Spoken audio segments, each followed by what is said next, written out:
we're going to keep it moving with the second part, which is we did the 4 better. Now let's deal with 4 worse.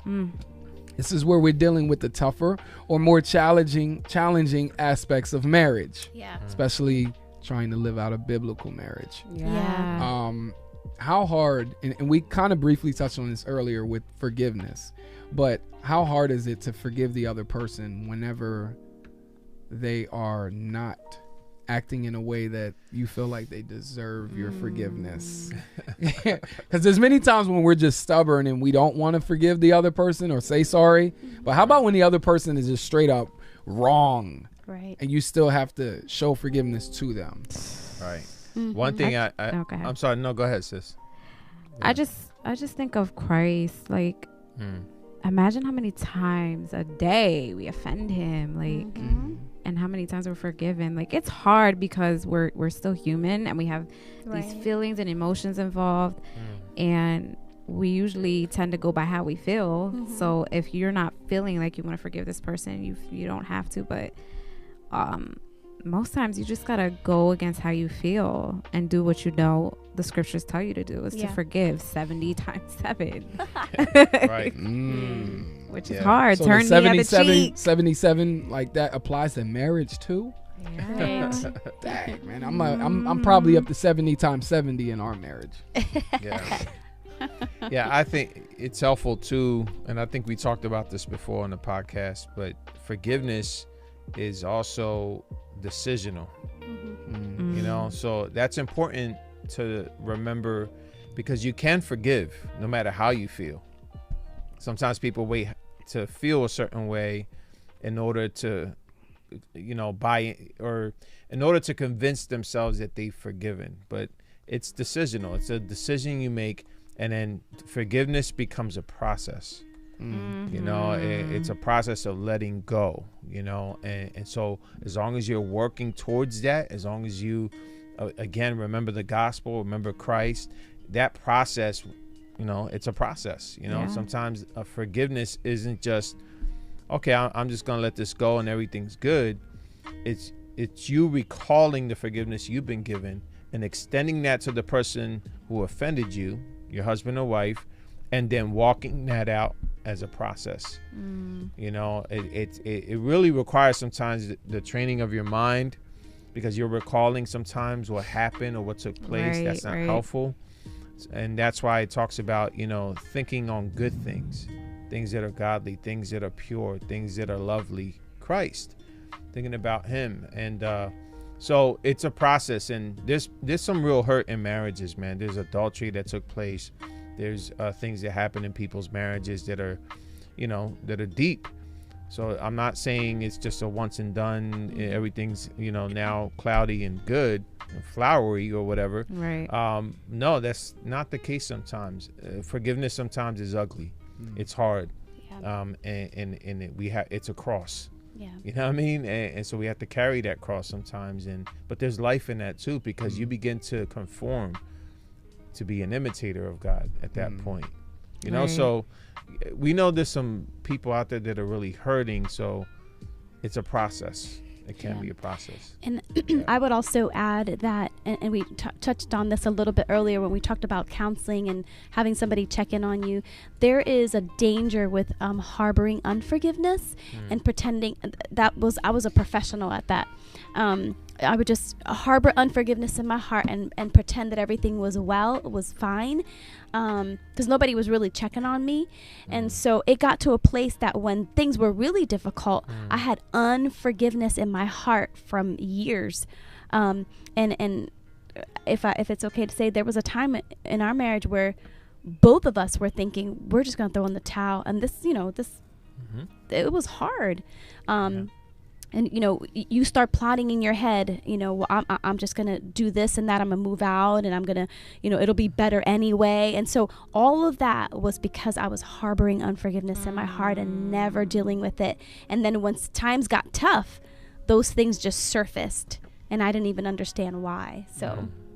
Right. That's good. Yeah, that's so true. It makes you mentally, like, it messes with you mentally when you harbor unforgiveness like that. Like, you start to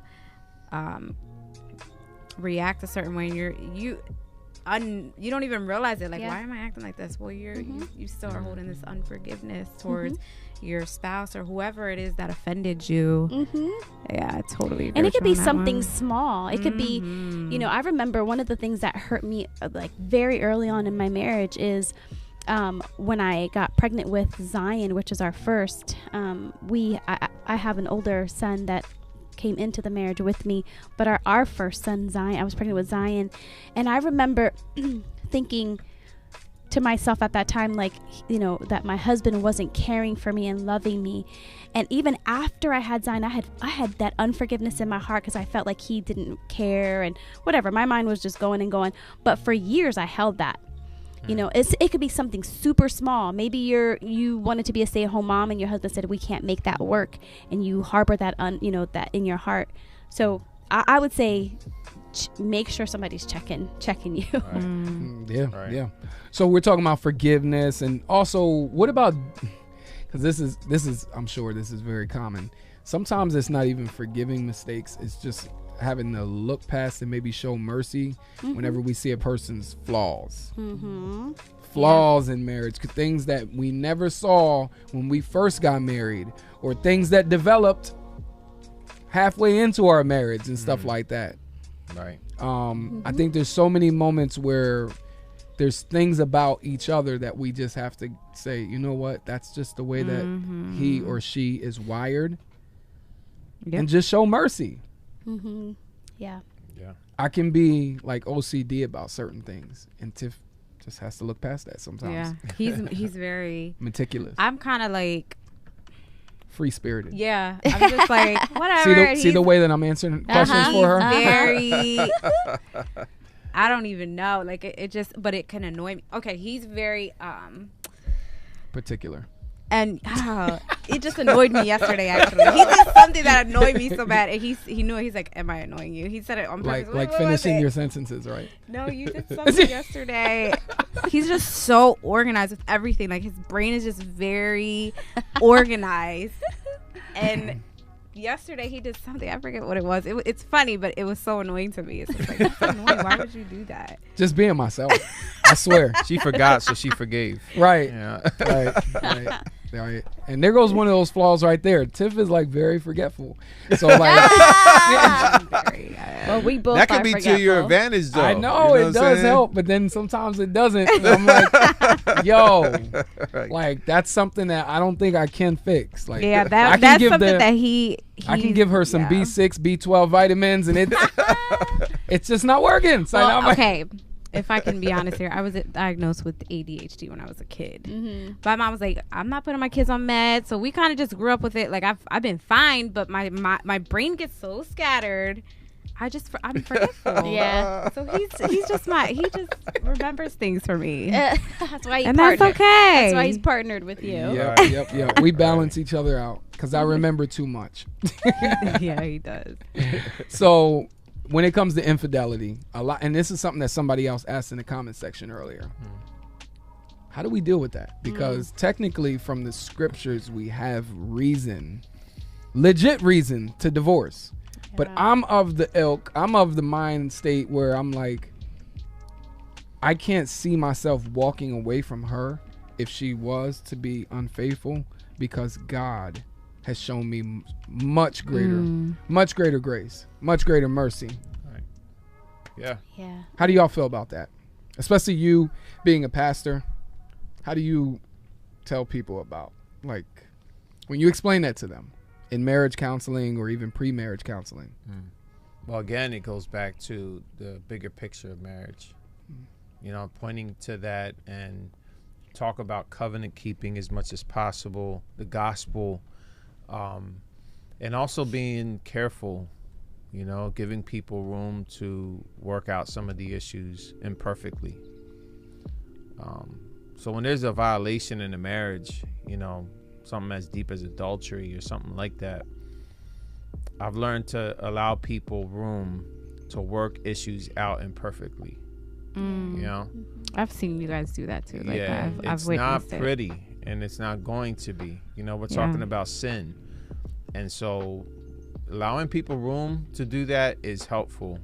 and walking closely with them too in those seasons too, you know, like, so yeah, always point to the gospel, the bigger picture, and pray for that the union remains, and push for unity, push for forgiveness always, but then giving them room to be imperfect too. Right.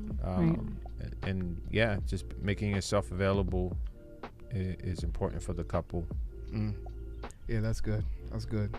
Because I definitely have come across many situations where I'm stuck.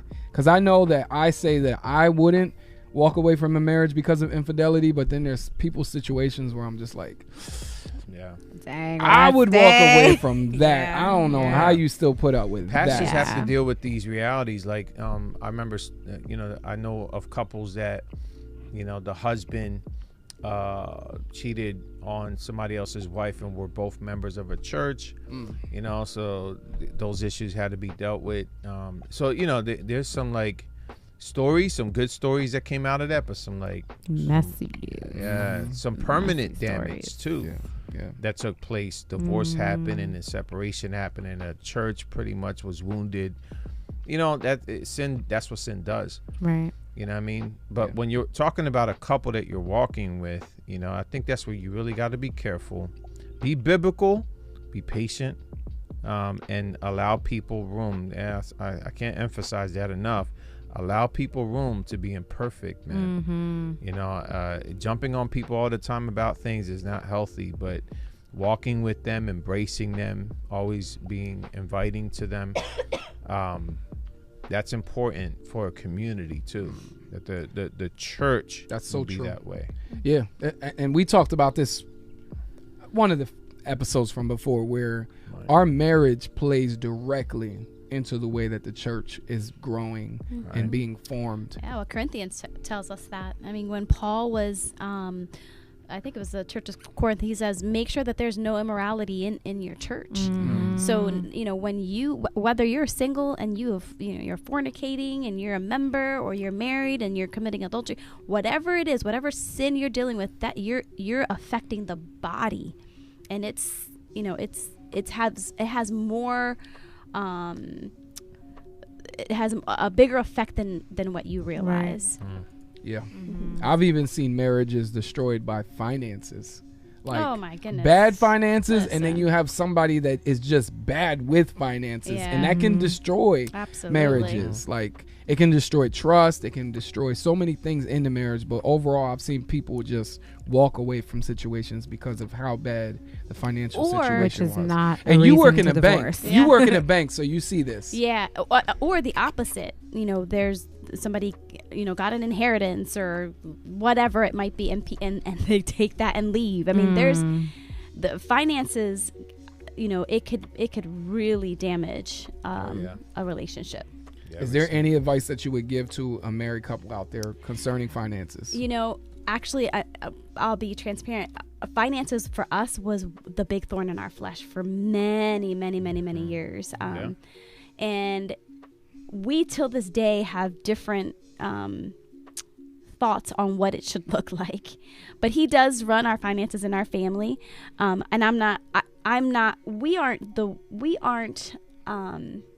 we would not tell a couple, well, the man has to do this. He should run his finances.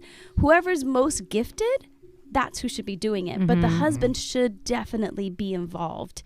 I think that as long as you're communicating somehow, however that looks like within your marriage, both of you should be involved, not just one. But. Yeah. And it's okay. Like, if you're the weaker one when it comes to finances, like, you just gotta swallow your pride and allow the person who is a little stronger, which I'm a little weaker in that area.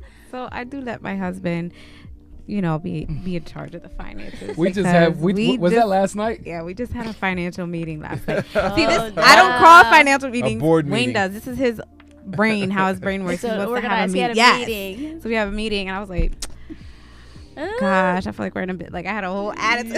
Yeah. But we worked it out. He had the right things down for me because I needed visual. Get like, a PowerPoint presentation. Yo, he wore a suit. I started off the meeting like first because he's like, can we get to the numbers? I'm like, I'm like, first, we need to have a financial overview. Oh my Overall. gosh. And I'm going through main points that we'll be discussing in the meeting. Oh my goodness. She was getting so mad. I'm like, no, I gotta tell you this stuff ahead of Who time. likes to hear what they need to change? Like, yeah.